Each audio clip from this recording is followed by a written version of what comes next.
भक्ति का आनंद लेते हुए अपने जीवन को कृतार्थ में कर रहे हैं, आनंद में कर रहे हैं। देखिए, हम सभी को अपने कर्म, मेरे महादेव ने सभी को अपने अपने कर्म दिए हैं। सभी को अपने अपने कर्म बड़े ही ईमानदारी से करना चाहिए। फल मेरे महादेव के हाथ में है। ये फल कब, कितना और कहां हमको प्रदान करेंगे, ये केवल और केवल मेरे महादेव के हाथ में है। देखिए, एक छोटी सी लघु कथा के माध्यम से हम सभी जानेंगे कि किस प्रकार हमें अपने कर्मों का फल प्राप्त होता है और किस प्रकार हमें ईमानदारी से कर्म करते रहना चाहिए। एक बार एक सेठ जी के यहाँ एक कारीगर काम करता था। कारीगर का काम था अच्छे मकान बनाना, सुंदर मकान बनाना, और सेठ जी उन्हें अच्छे दामों पर मार्केट में उन मकानों को बेचते थे। एक समय के साथ में जब कारीगर थोड़ा सा बूढ़ा हो गया और उसके काम करने का हौसला कम हो गया, तब उसने सोचा कि अब मैं रिटायर्ड हो जाता हूं काम से, अब मैं घर पे ही आराम करा करूंगा। तब उसने ये बात अपने सेठ जी से कही कि सेठ जी, मैं अब रिटायर्ड होना चाहता हूं, अब अपने घर पे आराम करना चाहता हूं, सुकून से अपनी जिंदगी को व्यतीत करना चाहता हूं, मैं आराम करना चाहता हूं, क्योंकि अब मेरे से काम नहीं होता है, उतनी मन लगाकर मैं काम नहीं कर पाता हूं, तो अब मैं रिटायर्ड होना चाहता हूं। सेठ जी ने कहा, ठीक है, लेकिन रिटायर्ड हो जाना, लेकिन मेरा उससे पहले एक मकान और बना दो, एक आखिरी मकान और बना दो, तो आपका बड़ा ही अच्छा मेरे को लगेगा। तो उस कारीगर ने एक आखिरी मकान बनाने की हामी करी, लेकिन उसका मन नहीं था बिल्कुल भी काम करने का, बिल्कुल भी मकान बनाने का उसका मन नहीं था। कैसे भी करके वो मकान बनाना चालू करा और वो मकान कुछ दिनों बाद बनकर तैयार हो गया। वो देखता है उसका मन मकान बनाने में नहीं लगता, फिर भी वो जैसे तैसे कर कर काम करता है और सेठ जी को कोसता जाता है, बोलता जाता है कि सेठ जी, मेरे से काम, मैंने पूरी जिंदगी सेठ जी के यहाँ काम करा है और आखिरी समय में जब मेरे से काम नहीं बन रहा है तब भी सेठ जी मेरे से काम करवा रहे हैं और जबरदस्ती मुझे कुछ देने की अपेक्षा मेरा यूज कर रहे हैं, मेरे से काम करवा रहे हैं। लेकिन कुछ दिनों बाद ये मकान बनकर तैयार हो जाता है और वह कारीगर सेठ जी के पास पहुंचता है, सेठ जी से कहता है, सेठ जी, ये मकान आपका बनकर तैयार हो गया है। तब सेठ जी ने उस कारीगर को बड़े ही आश्चर्यजनक रूप से देखा और उस मकान की चाबी पकड़ाते हुए उस कारीगर से कहा, ये मकान मैंने तुम्हारे लिए ही बनवाया था, अब तुमने जिंदगी भर मेरे लिए काम करा है, ये मकान में अब तुम आराम से रहो और भगवान का भजन कीर्तन स्मरण कर कर अपनी जीवन को व्यतीत करो।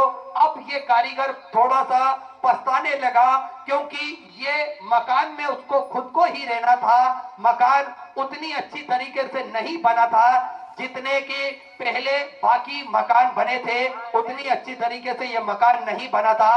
कारीगर को पछताना आ रहा था कि काश मैं भी ये मकान और अच्छे तरीके से बना था तो निश्चित ही मेरा काम बड़ा ही अच्छा होता और ये मकान बड़ा ही अच्छा बनता। तो निष्कर्ष ये हम सभी को इस बात से ले लेना चाहिए कि हमें अपना काम ईमानदारी से करना चाहिए। इसके नतीजे जो मिलेंगे वो अच्छे ही मिलेंगे। भगवान श्री कृष्ण ने भी गीता में साफ लिखा है, हमें कर्म करते रहना चाहिए, फल की इच्छा नहीं करना चाहिए, क्योंकि हमें भी भगवान ने कुछ ना कुछ कार्य करा दिया है और वो कार्य अगर हम ईमानदारी से कर लेंगे तो निश्चित ही हमारा बनाया हुआ मकान भी बड़ा ही अच्छा बनेगा, बड़ा ही सही बनेगा और उसका फल भी हमें बड़ा ही अच्छा मिलेगा। इसलिए हमेशा अपने काम को ईमानदारी के साथ में करें, कर्म कोई सा भी हो लेकिन मन लगाकर काम करें। आज देखिए, बड़ा ही अच्छा लगता है जब सनातन धर्म के प्रति लोगों की जो अपार श्रद्धा जागृत होती है। आज हम कथा पंडाल में देख सकते हैं, जितने बुजुर्ग नहीं हैं उससे कई ज्यादा हमें युवा वर्ग के भाई भाई बहन इस कथा पंडाल में मिल जाएंगे।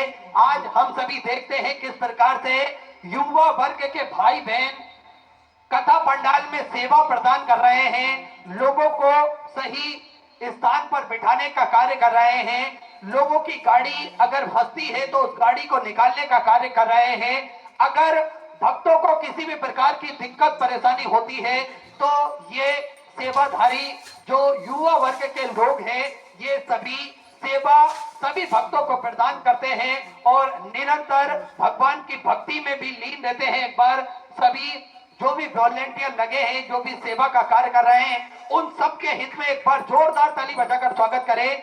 देखिए, ऐसा सेवा का कार्य हमेशा होते रहना चाहिए और सनातन धर्म की पताका हमेशा लहराती रहना चाहिए। यही पूज्य गुरुदेव ने हम सभी को बताया है। देखिए, नित्य नई नूतन कथाओं के माध्यम से पूज्य गुरुदेव ने जो मार्गदर्शन हम सभी को प्रदान करा है, उस मार्ग पर हम सभी को प्रतिदिन चलना भी चाहिए, भगवान की भक्ति भी करना चाहिए और अपने कर्म को भी स्वयं करते रहना चाहिए। यही पूज्य गुरुदेव ने हम सभी को बताया है और सनातन धर्म के प्रति जो आस्था हम सभी के हृदय में जागृत करी है, आज हम सभी देखते हैं किस प्रकार से भक्तों का तांता कथा पंडाल में लगा रहता है। केवल और केवल शिव महापुराण की कथा श्रवण करना और कुछ भी इनका लक्ष्य नहीं रहता है। देखिए, कोई अमीर नहीं, कोई गरीब नहीं, कोई छोटा नहीं, कोई बड़ा नहीं, सभी एक स्थान पर बैठकर, एक जाजम पर बैठकर कथा अमृत का लाभ ले रहे हैं और अपने जीवन को कृतार्थ में कर रहे हैं, आनंद में कर रहे हैं। यही सनातन धर्म की ताकत है और यही सनातन धर्म हमें बताता है, यही सनातन धर्म हम सभी को सिखाता है। इसलिए हमेशा हमें एकजुट होकर रहना चाहिए और हमेशा एकजुट होकर कार्य करते रहना चाहिए। निरंतर भगवान की भक्ति में हम सभी लीन रहें और भगवान का भजन कीर्तन स्मरण करते रहना चाहिए, क्योंकि हीरे को परखना हो तो अंधेरे का इंतजार करो, क्योंकि धूप में तो कांच के टुकड़े भी चमकते हैं। इसलिए अगर हीरे की परख करना हो तो अंधेरे में हमें इंतजार, अंधेरे का इंतजार हमें सभी को करते रहना चाहिए। अगर जीवन में अगर कोई समस्या हमारे ऊपर आए, वैसे तो हम सभी ने देखा है, देखिए ये संसारिक मनुष्य है हम सभी और संसार में अपना जीवन यापन कर रहे हैं, तो सभी के साथ में कुछ ना कुछ परेशानी आती है। अगर जीवन में दिक्कत परेशानी हम सभी के जीवन में आए तो हमें अंधेरे का इंतजार करना चाहिए, क्योंकि हीरे की परख तभी होती है अगर हम धूप में हीरे को रख देंगे और कांच के टुकड़े को रख देंगे तो वो भी चमक उठेगा। इसलिए हमेशा भगवान का भजन स्मरण करें तो निश्चित ही हमें अगर दुख भी आएगा तो मेरा भोलेनाथ उसे बड़ी ही सरलता के साथ काट देगा, बड़ी ही सरलता के साथ में उस दुख का निवारण करेगा। और आप सभी को ज्ञात है, सत्यपुर नगरी सीहोर की पावन धरा पर विशाल कुबेरेश्वर धाम की स्थापना होने जा रही है। ये एक ऐसा धाम बनने जा रहा है 12 ज्योतिर्लिंग के मध्य में केंद्र में स्थापित होगा। कंकर संकर की ये पावन धरा, कंकर संकर की ये पावन भूमि जप स्थली है, तप स्थली है, साधना स्थली है, आराधना स्थली है। भगवान की कृपा दृष्टि इस धरा पर हमेशा विद्यमान होती है। जो भी भक्त अपने मन की मुराद लेकर कुबेर भंडारी के चरणों में पहुंचता है और किसी भी स्थान पर बैठकर 108 बार श्री शिवाय नमस्तोभ्यम का जाप करता है, मेरा कुबेर भंडारी, मेरा राजा धीराज महाकाल राजा उन सभी भक्तों की मनोकामना पूर्ण कर देता है, उन सभी भक्तों का भंडार भर कर रख देता है। और देखिए, इस धरा पर पहुंचने के बाद में एक मन में सुकून शांति हम सभी को प्राप्त होती है। इस धरा का पुण्य फल ही कुछ ऐसा है, इस धरा का कुछ वातावरण ही ऐसा है कि इस धरा पर पहुंचने के बाद में मन में सुकून शांति सभी भक्तों को विद्यमान होती है, क्योंकि मेरे भोलेनाथ की कृपा दृष्टि हमेशा इस धरा पर रहती है और निरंतर भक्त जो भी वहां पर पहुंचते हैं उन सभी भक्तों की मनोकामना पूर्ण तो होती है, साथ में भोले भंडारी का, कुबेर भंडारी का आशीर्वाद भी उन सभी भक्तों को प्राप्त होता है। देखिए आप सभी को ज्ञात है, सैकड़ों कथाएं हमने इस धरा पे श्रवण करी है भगवान भोलेनाथ की, और कथा अमृत का लाभ हमने कई गुना ज्यादा ग्रहण करा है। और इसी प्रकार से शिवरात्रि के पावन उपलक्ष्य पर जो शिव महापुराण की कथा होती है प्रति वर्ष अनुसार, इस वर्ष भी ये सुंदर अनूठा आयोजन रखा गया है। देखिए 25 फरवरी से 3 मार्च तक ये कथा अमृत का लाभ हम सभी ग्रहण करेंगे और अपने जीवन को कृतार्थ में करेंगे, आनंद में करेंगे। आप सभी को ज्ञात है कि प्रति वर्ष भक्त वहां पर आते हैं और जो करोड़ों लाखों रुद्राक्ष होते हैं, उन रुद्राक्षों का अभिषेक अपनी आंखों से दर्शन कर कर अपने जीवन को कृतार्थ में करते हैं, आनंद में करते हैं। तो आप और हम भी सम्मिलित हो सकते हैं इस कार्यक्रम में, आप और हम भी पुण्यशाली बन सकते हैं। 25 फरवरी से 3 मार्च तक आप सभी अधिक से अधिक संख्या में पधार कर कथा अमृत का लाभ भी लें और रुद्राक्ष अभिषेक जो होते हैं उन रुद्राक्ष अभिषेक का दर्शन भी प्रत्यक्ष अपनी आंखों से देख सकते हैं। देखिए पूज्य गुरुदेव ने जो संकल्प लिया है कि सभी सनातन धर्म को मानने वाले लोगों के गले में रुद्राक्ष हो, सभी सनातन धर्म को मानने वाले लोगों के घर के मंदिर में रुद्राक्ष हो। और रुद्राक्ष का फल क्या होता है, भगवान भोलेनाथ पर इस रुद्राक्ष के जल को चढ़ाकर उस जल को ग्रहण कर कर क्या लाभ हमें प्राप्त होता है, यह स्वतः ही जान सकते हैं, स्वतः ही पहचान सकते हैं। तो आप सभी के लिए प्रति साल रुद्राक्ष निःशुल्क रूप से वितरण किए जाते हैं, जिसका किसी भी प्रकार का कोई शुल्क नहीं लिया जाता है। और रुद्राक्ष ना ही कोरियर किए जाते हैं और ना ही किसी के हाथ से किसी के द्वारा भेजे जाते हैं। आपको स्वयं ही कुबेर भंडारी की पावन धरा पर आना है और रुद्राक्ष स्वतः ही लेकर आप रुद्राक्ष के फल को, रुद्राक्ष की महिमा को आप पहचान सकते हैं, जान सकते हैं। सनातन धर्म में रुद्राक्ष का क्या महत्व होता है ये हम स्वयं ही जाने और लोगों को भी हम बता सकते हैं। तो इस सुनहरे अवसर का आप सभी लाभ उठाएं और रुद्राक्ष अभिषेक में शिव महापुराण की कथा में अधिक से अधिक संख्या में पधार कर अपने जीवन को कृतार्थ में करें, आनंद में करें। 25 फरवरी से 3 मार्च तक हम सभी भगवान कुबेर भंडारी की पावन धरा पर कथा अमृत का लाभ भी लेंगे और रुद्राक्ष अभिषेक का आनंद भी हम सभी ग्रहण करेंगे। और इसी बीच में पूज्य गुरुदेव का आगमन भी हो चुका है। सुंदर गुरु वंदना के साथ में हम सभी आज कथा के तीसरे दिवस में प्रवेश करेंगे। एक बार दोनों हाथ ऊपर उठाकर जय घोष करेंगे, हर हर महादेव। सुंदर कथा अमृत का लाभ लेते हुए, भजनों का आनंद लेते हुए कथा के तीसरे दिवस पे हम सभी प्रवेश करेंगे। जय जय श्री राधे, हर हर महादेव, श्री शिवाय नमः। गुरु ब्रह्मा गुरु विष्णु गुरुर्देवो महेश्वरा गुरुर् साक्षात् परब्रह्म तस्मै श्री गुरुवे नमः।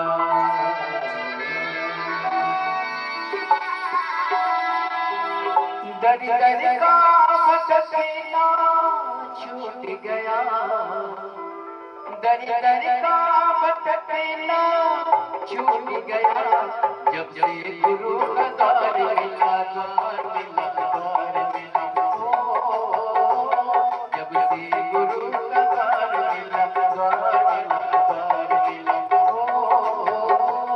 दरि दरि का पसीना छूट गया, छूट गया, जब से गुरु का द्वार मिला, द्वार मिला, द्वार मिला, जब से गुरु का द्वार मिला।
जय श्री राधे।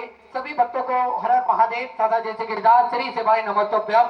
पूज्य गुरुदेव का आगमन हो चुका है। गुरुदेव व्यासपीठ पर वाचासीन हो चुके हैं। आप सबकी तरफ से व्यासपीठ को नमन करते हुए हम सबके प्रिय, हम सबके लाडले ठाकुर कल्लू जी महाराज के चरणों में नमन करते हुए परम सत्य परम आदरणीय विश्व विख्यात पूज्य गुरुदेव के पावन चरणों को नमन करते हुए और आप सभी शिव भक्तों के चरणों में नमन करते हुए सुंदर आज कथा के हम सभी तीसरे दिवस पर प्रवेश करेंगे। उससे पहले हमारे बीच में विराजमान हैं संत भगवान श्री बंडे बाबा, जिन्हें हम फ्लाइट बाबा के नाम से भी जानते हैं, आज हमारे बीच में उपस्थित हैं। साथ में श्री राजीव लोचन महाराज जी हमारे बीच में उपस्थित हैं। साथ में महंत श्री राम सुंदर दास जी महाराज जी हमारे बीच में उपस्थित हैं। एक बार जोरदार ताली बजाकर स्वागत करें। देखिए, एक साथ हमें संतों के दर्शन प्राप्त हो रहे हैं, एक साथ हमें संतों के दर्शन का लाभ मिल रहा है।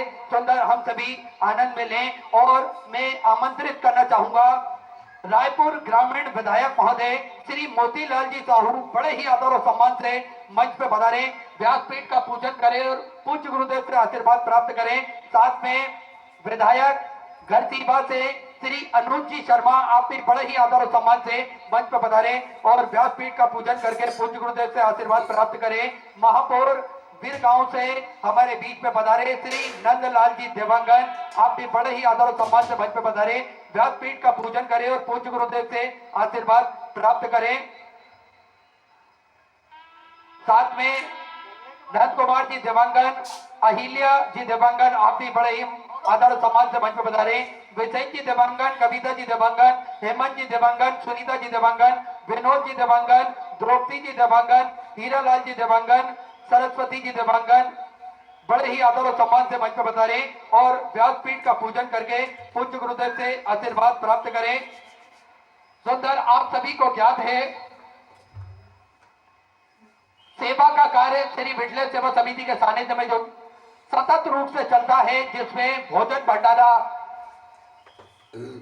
सतत रूप से चलता है। विश्व की सबसे बड़ी और भव्य भोजनशालाओं में से एक कुबेर भंडारी की भोजनशाला, जिसमें प्रतिदिन लाखों सैकड़ों हजारों भक्त भोजन भंडारे का आनंद लेकर अपने जीवन को कृतार्थ करते हैं, आनंद में करते हैं। देखिए, इस भव्य भोजनशाला की सदस्यता आप भी ग्रहण कर सकते हैं। मात्र 21,000 रुपए की स्वीकृति देकर आप इस भव्य भोजनशाला की सदस्यता जीवन पर्यंत तक ग्रहण कर सकते हैं। 365 दिन में से एक दिन, साल में से एक दिन आपके नाम से भी भोजन भंडारा कराया जाएगा और यही क्रम प्रतिदिन सुचारू रूप से सतत रूप से चलता है, जिसमें सभी भक्त भोजन भंडारे का आनंद लेकर अपने जीवन को कृतार्थ करते हैं, आनंद में करते हैं। साथ में एक प्राथमिक उपचार केंद्र भी कुबेर भंडारी की पावन धरा पर पूज्य गुरुदेव के सानिध्य में चलता है, जिसपे दवाई गोली भी निःशुल्क रूप से वितरण की जाती है और भक्तों के सुविधा के लिए समय समय अनुसार स्वास्थ्य शिविर भी निःशुल्क रूप से लगाए जाते हैं। साथ में 2 एम्बुलेंस भक्तों की सुविधा के लिए 24 घंटे उपलब्ध रहती है और एक और सर्व सुविधा युक्त हॉस्पिटल का निर्माण कार्य पूज्य गुरुदेव के सानिध्य में चालू कर दिया गया है, ताकि के भक्तों को किसी भी प्रकार की कोई दिक्कत परेशानी ना हो। इस सेवा के सारे कार्य सतत रूप से चलते हैं। साथ में एक और भव्य गौशाला का निर्माण कार्य भी चालू कर दिया गया है। देखिए, सनातन धर्म में गौ माता को पालने का बड़ा ही महत्व है। गौ माता हमारे जीवन में हम सभी को बताया है कि किस प्रकार से 3 कोटि देवी देवता गौ माता के अंदर विराजमान होते हैं और प्रतिदिन इनकी सेवा कुबेर भंडारी की धरा पर, पावन धरा पर सुचारू रूप से चलती है। भव्य गौशाला बनी हुई है, लेकिन एक और भव्य गौशाला का निर्माण कार्य और चालू कर दिया गया है। साथ में जो 251 कमरों की भव्य विशाल धर्मशाला बनने जा रही थी, जिसका निर्माण कार्य बढ़ाते हुए पूज्य गुरुदेव के आदेश अनुसार 100 कमरों का और इजाफा करते हुए 351 कमरों की यह भव्य विशाल धर्मशाला बनेगी, जिसमें लगभग 15 से 16 बड़े बड़े हॉल भी इसके अंतर्गत बनाए जाएंगे, ताकि के भक्त बड़े ही आराम से रुककर भगवान का भजन कीर्तन स्मरण कर अपने जीवन को कृतार्थ कर सके, आनंद में कर सके। ऐसे सुंदर सेवक के प्रकल्प पूज्य गुरुदेव के सानिध्य में चलते हैं, जिसमें आप भी कंधे से कंधा मिलाकर चल सकते हैं, आप भी सहयोग प्रदान कर सकते हैं और गौ माता की सेवा आप भी निरंतर कर सकते हैं, अपने जीवन को कृतार्थ कर सकते हैं। सुंदर इसी क्रम में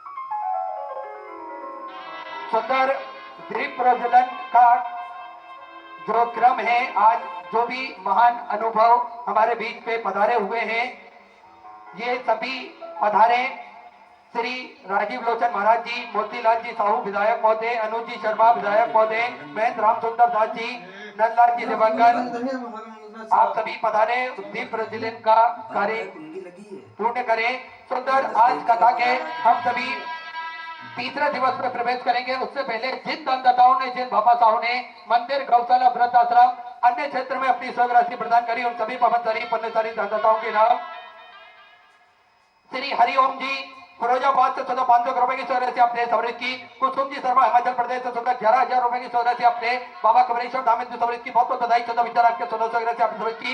मनोज कुमार जी भिलाई छत्तीसगढ़ से 1,000 रुपए, राकेश यादव की तरफ से गोरखपुर उत्तर प्रदेश से 500 रुपए, सुधा चंद्र मोहन जी की तरफ से इंदौर मध्य प्रदेश से 500 रुपए, शैलेंद्र कुमार जी जयपुर राजस्थान से 500 रुपए, मानसू जी की तरफ से हरियाणा से 500 रुपए, चंद्रप्रकाश जी शर्मा की तरफ से गुड़गांव हरियाणा से 500 रुपए की सहयोग से आप सबकी। गुलाब सिंह जी की तरफ से राजस्थान मध्य प्रदेश से 1100 रुपए, सुमित जी तिवारी की तरफ से बाड़ी से 1,000 रुपए की सहयोग से आप सबकी। नरेंद्र जी आड़ा की तरफ से प्रतापगढ़ से 1,000 रुपए, विनोद कुमार जी की तरफ से पटना बिहार से 500 रुपए, गुप्ता 1100 रुपए, बालकृष्ण जी की तरफ से 500 रुपए, रानी राज जी की तरफ से बिहार से 1,000 रुपए, घनश्याम जी चौधरी की तरफ से 500 रुपए की सहयोग से आप सबकी। हीरा सिंह जी की तरफ से 500 रुपए, अनिता देवी जी की तरफ से 500 रुपए, कृष्णा देवी जी की तरफ से आंध्र उत्तर प्रदेश से 500 रुपए, सतीश सिंह जी भदौरिया की तरफ से 500 रुपए, गुप्ता 700 रुपए, रविंद्र जी श्रीवास्तव की तरफ से कानपुर उत्तर प्रदेश से 21 रुपए, सीताराम जी रघुवंशी की तरफ से छिंदवाड़ा मध्य प्रदेश से 21 रुपए, ओम प्रकाश जी की तरफ से पंजाब से 500 रुपए, यशोदा बाई जी यादव की तरफ से 500 रुपए, संदीप कुमार जी की तरफ से जम्मू और कश्मीर से 1100 रुपए, राकेश कुमार जी बंसल की तरफ से राजस्थान से 500 रुपए, रेखा जी बावड़ा की तरफ से मराठे से 4,051 रुपए की सहयोग से आप सबकी। श्री शंकर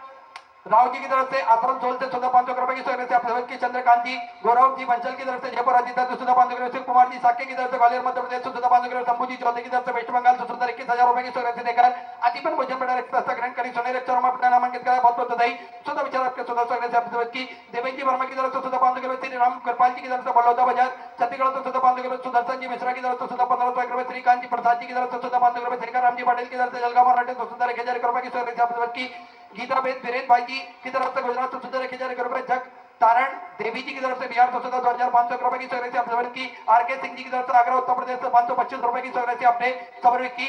अतुल जी शुक्ला की तरफ से सुंदर आपने 501 रुपए की सहयोग से बाबा कुमरेश्वर धाम में समर्पित की। अशोक जी सेन की तरफ से टीका राजस्थान से 1100 रुपए, विनोद जी शर्मा की तरफ से 1100 रुपए, पुष्पा माधव सिंह जी राय की तरफ से 1100 रुपए की सहयोग से आपने समर्पित की।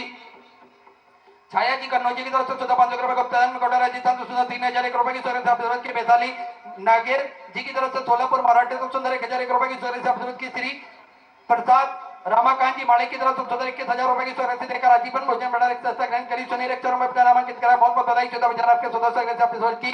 दीपिका जी दुबई की तरफ से गाजीपुर उत्तर प्रदेश से 2,000 रुपए, पुष्पा प्रेमचंद जी कुशवा की तरफ से प्रयागराज उत्तर प्रदेश से 2,100 रुपए की सहयोग से आपने समर्पित की। सुमन जी की तरफ से जबलपुर मध्य प्रदेश से 5,000 रुपए की सहयोग से अपने बाबा कुमरेश्वर धाम में समर्पित की। बहुत बहुत बधाई। 14 विचार आपके सुधा सहयोग से आपने सहयोग की। संजू जी साहू की तरफ से 500 रुपए, अमर सिंह संदीप जी की तरफ से राजस्थान से 500 रुपए, रवि जी राजपूत की तरफ से बुलढाणा मराठे से 500 रुपए, साकेत सुनील जी की तरफ से 500 रुपए, सुशील जी की तरफ से 1,000 रुपए की सहयोग से आप की। गुप्ता में 500 रुपए की सहयोग से आप की। संजय जी श्रीवास्तव की तरफ से 500 रुपए, शुभम सालिक राम जी यादव की तरफ से मुंबई से 1100 रुपए, हमेशा देवी जी की तरफ से रोहतक हरियाणा से सुंदर अपने 21 रुपए की सहयोग से आप की। चंद पटना की तरफ से कोलकाता वेस्ट बंगाल से 500 रुपए, संगीता राम प्रसाद जी की तरफ से 500 रुपए, नर्मदा बालपानी जी की तरफ से हैदराबाद से 500 रुपए, अभिनी रवि के चौधरी की तरफ से मराठे से 500 रुपए, नीरज यादव शिवपुरी मध्य प्रदेश से 2,200 रुपए की सहयोग से आप की। आर जी उपाध्याय की तरफ से संभाजीनगर मराठे से 500 रुपए, श्रीकांत जी रामचंद्र जी की तरफ से 500 रुपए, गुप्ता 1100 रुपए, सुभाष सिंह जी की तरफ से फरीदाबाद हरियाणा 500 रुपए, बाबू सिंह जी की तरफ से 1500 रुपए, भीमा शंकर जी आहेर की तरफ से 500 रुपए, विनोद जी गोत्रा की तरफ से हरियाणा 1100 रुपए की सहयोग से आपने की। संगीता जी शर्मा की तरफ से कानपुर उत्तर प्रदेश से 1100 रुपए, दीपक यादव रामगढ़ मंडी से 500 रुपए की सहयोग से आपने की। प्रकाश रणजीत सिंह जी बघेला की तरफ से अहमदाबाद गुजरात से 1,51 रुपए की सहयोग से आपने समर्पित की। योगिता अंकुश जी की तरफ से अंबाजोगाई मराठे तो 500 रुपए, राम सिंह जी की तरफ से दिल्ली से 5,100 रुपए की सहयोग से अपने बाबा कुमरेश्वर धाम में समर्पित की। बहुत बहुत बधाई। चुनाव विचार आपके सहयोग से आपने समर्पित की।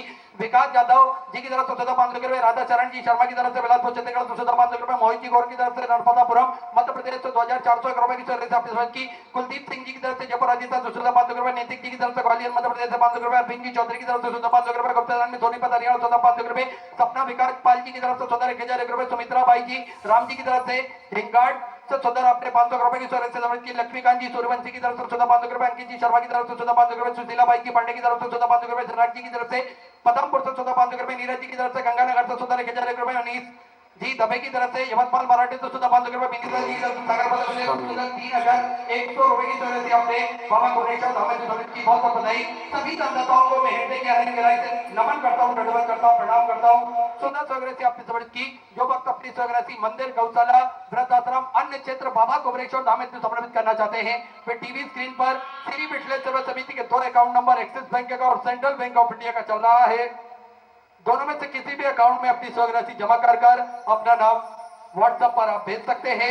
आइए सीधे व्यासपीठ की शरण में चलते हैं। पूज्य गुरुदेव के सानिध्य में सुंदर हम सभी आज तीसरे दिवस की कथा श्रवण करेंगे। जय जय श्री राधे, हर हर महादेव, श्री शिवाय नमस्ते।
विश्वनाथ भगवान की जय। महाकालेश्वर भगवान की जय। ओंकारेश्वर भगवान की जय। कबरेश्वर महादेव की जय। हर हर महादेव, हर हर महादेव, हर हर महादेव। काशी विश्वनाथ कैलाशी अविनाशी भगवान शिव, जिनकी पुनीत पावन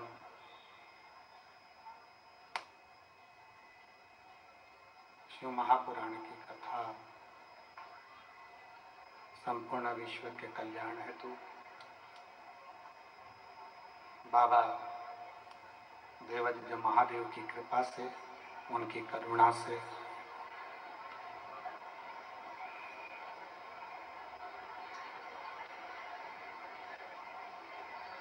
रायपुर छत्तीसगढ़ की इस पवित्र भूमि पर आप और हम सभी श्रवण करने के लिए बैठे। भगवान देवादिदेव महादेव, ओगरदानी, त्रिकालदर्शी, कैलाशी अविनाशी भगवान शिव, जिनकी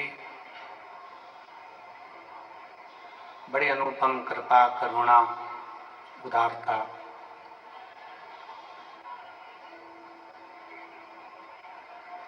जो ये 2024 के विराम की ओर की कथा आप हम सब भगवान शिव की कृपा से श्रवण कर रहे हैं। कथा के मुख्य यजमान श्री कमल जी देवांगन, श्रीमती सरला जी देवांगन, श्री केतन जी देवांगन एवं संपूर्ण देवांगन परिवार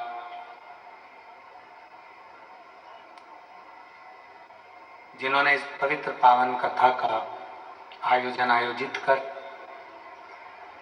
रायपुर छत्तीसगढ़ के संपूर्ण निवासियों को लाभान्वित किया है।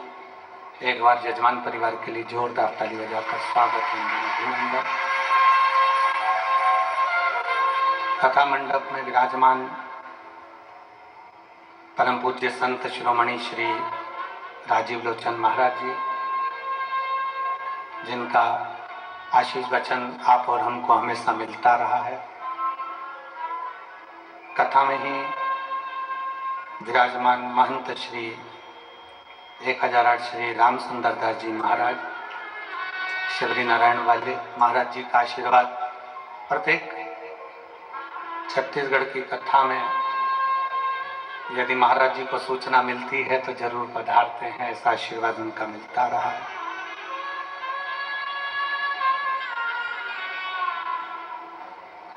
उन्हीं के मध्य में विराजमान बंडे बाबा, फ्लाइट बाबा,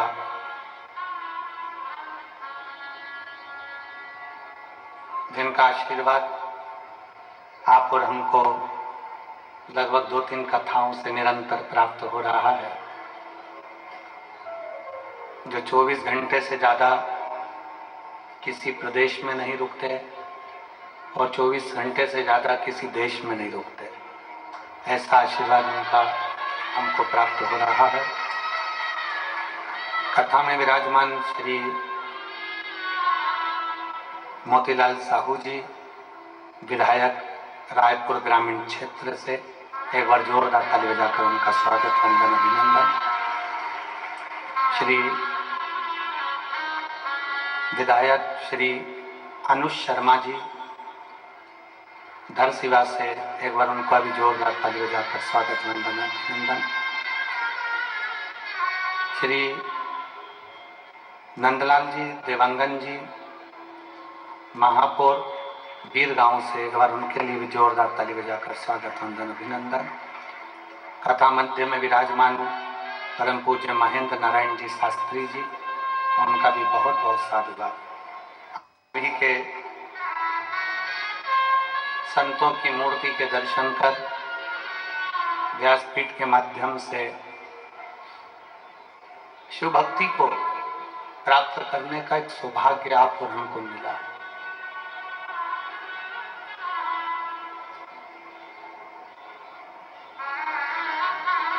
जैसे समय निकलता चले जाता है, वर्ष निकलते चले जाते हैं, महीने निकलते चले जाते हैं, ऐसे ही हमारे शरीर की 21,600 श्वास प्रतिदिन निकलती चली जाए।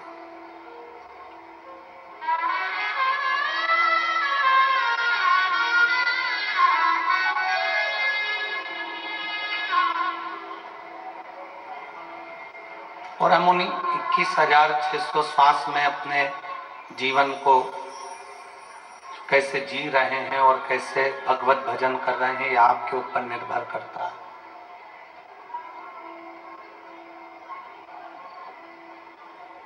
कितना जग तप यज्ञ अनुष्ठान भजन कीर्तन नाम स्मरण कितना किया होगा, बहुत बहुत भगवान से प्रार्थना करी होगी, तब जाकर ये मानव का शरीर मिला।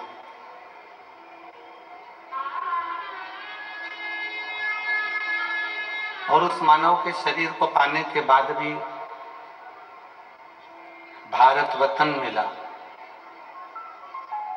और भारत वतन मिलने पर भी छत्तीसगढ़ महतारी मिली, और छत्तीसगढ़ महतारी के साथ में शिव महापुराण की कथा में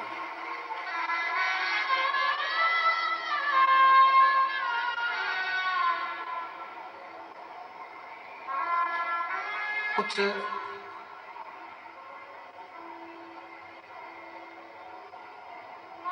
जन्म मनुष्य के ऐसे निकलते चले गए।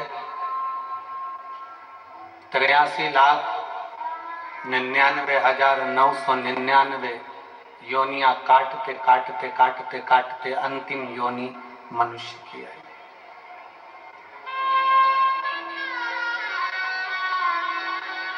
और उस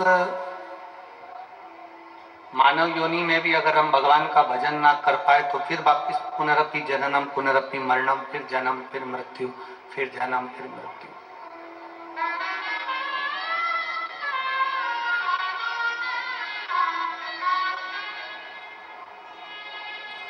महापुराण की कथा मनुस्मृति का एक संवाद हमारे सामने आता है।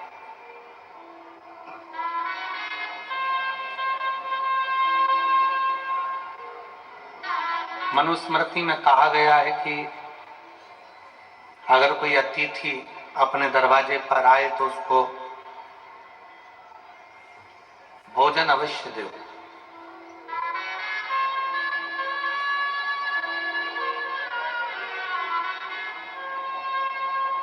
और मैं इसके लिए कमल देवांगन जी को धन्यवाद देता हूँ, उसके लिए साधुवाद देता हूँ कि लोगों के यहाँ तो एक अतिथि आते हैं, आपके यहाँ तो ये लाखों में अतिथि आए हुए हैं। ये शिव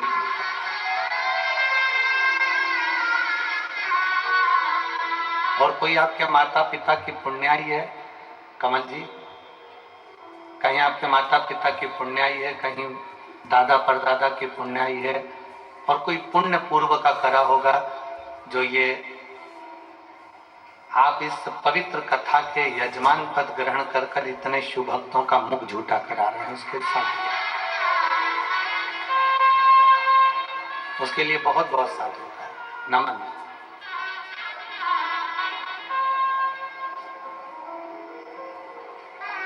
कमल देवांगन जी के परिवार वाले कह रहे थे, गुरुजी आपका ड्राइवर कह रहे थे कि हम सीहोर गए थे गुरुजी, पर आप मिले नहीं थे। कहीं कार्यक्रम चल रहा था, कथा चल रही थी, आप वहां पर थे। मैं कहूं देवांगन जी, हम जब सीहोर से चलते हैं तो हमको ये भी नहीं मालूम रहता कि कथा का यजमान कौन है, क्योंकि आप पूरी कथाओं का से निकालेंगे तो हमको ये अंदाजा कभी नहीं रहता कि कथा का यजमान है कौन। समितियां कथा लेती है, कौन यजमान बनता है, कौन बैठता है, कौन पूजन करता है, कौन भगवान का भजन करता है। हम तो जब कथा करने के लिए व्यासपीठ पर जाते हैं तो जो सामने पूजन करने बैठता है उसको शंकर और पार्वती मानते हैं और शंकर पार्वती का स्वरूप मानते हैं, क्योंकि शिव महापुराण की कथा कोई सुनाने वाला नहीं है। चंचुला देवी ने देवऋषि नारद जी से कहा था कि आप हमें शिव पुराण की कथा सुना दो, तो नारद जी कहते हैं इस पुराण को मैं नहीं सुना सकता।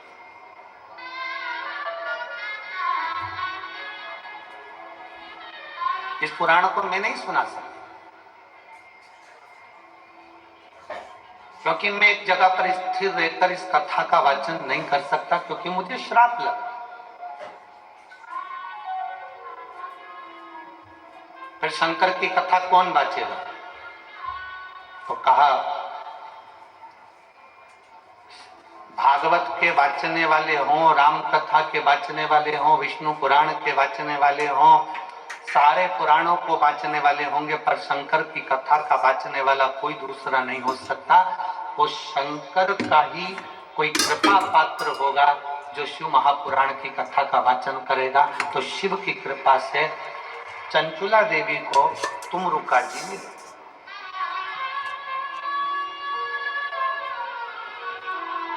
कौन तुमरुका?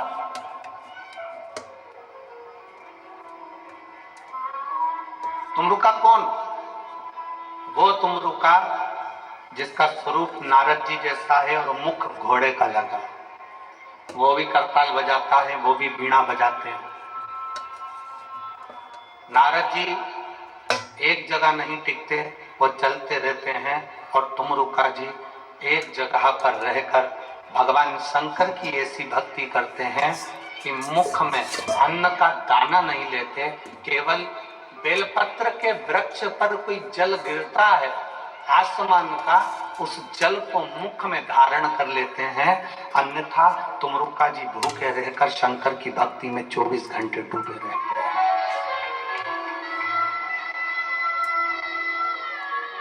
वो तुमरुका जी।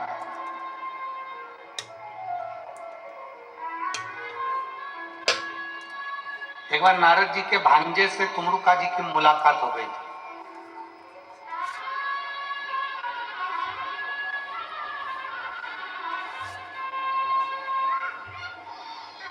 और नारद जी के भांजे ने तुमरुका जी से पूछा था कि तुम कुछ भी नहीं खाते, ना फल खाते हो, ना अन्न खाते हो, ना कुछ प्रसाद खाते हो, फिर भी तुम्हें इतनी शक्ति, इतना बल कहां से आता है कि तुम भगवान शंकर की इतनी भक्ति कर लेते हो?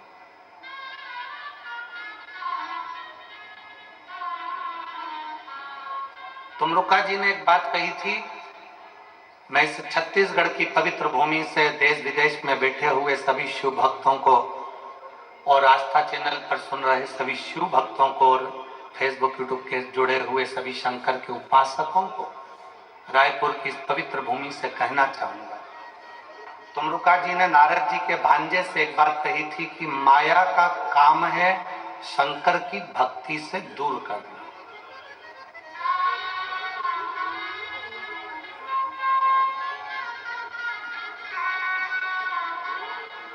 माया का काम है शंकर की भक्ति से दूर करना।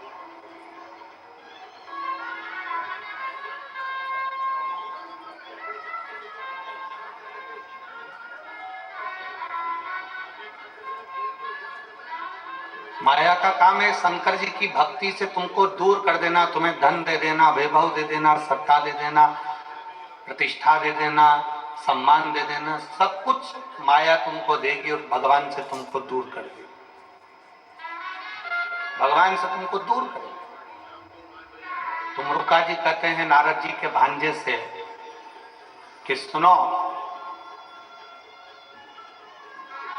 माया दूर करती है, पर शंकर का भक्त अगर माया को भी त्याग दे और माया का त्याग कर कर मतलब माया को भी लांग कर शंकर की भक्ति करता है तो शंकर का फर्ज बन जाता है उसको सब कुछ देने का।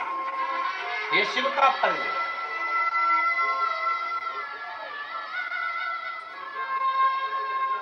एक स्त्री से पूछो कि वो चतुर्थी के व्रत में भूखी प्यासी कैसे रह लेती है। एक स्त्री से पूछो कि वो हरतालिका तीज के व्रत में भूखी प्यासी कैसे रह लेती है। एक स्त्री से पूछो कि वो 16 सोमवार में संकट सोमवार के व्रत में 16 सोमवार के व्रत में भूखी प्यासी कैसे रह लेती है।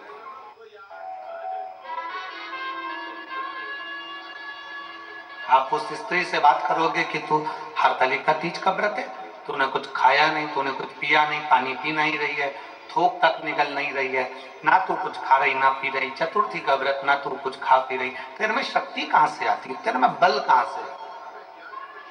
शिव महापुराण की कथा कहती है कि स्त्री जब शंकर जी का हरतालिका का व्रत करती है, चतुर्थी का व्रत करती है या भगवान का कोई व्रत करती है तो उस स्त्री में मेरा भोलेनाथ इतना बल दे देता है कि वो 4 दिन तक भी भूखी रहकर उस व्रत को धारण कर सकती है।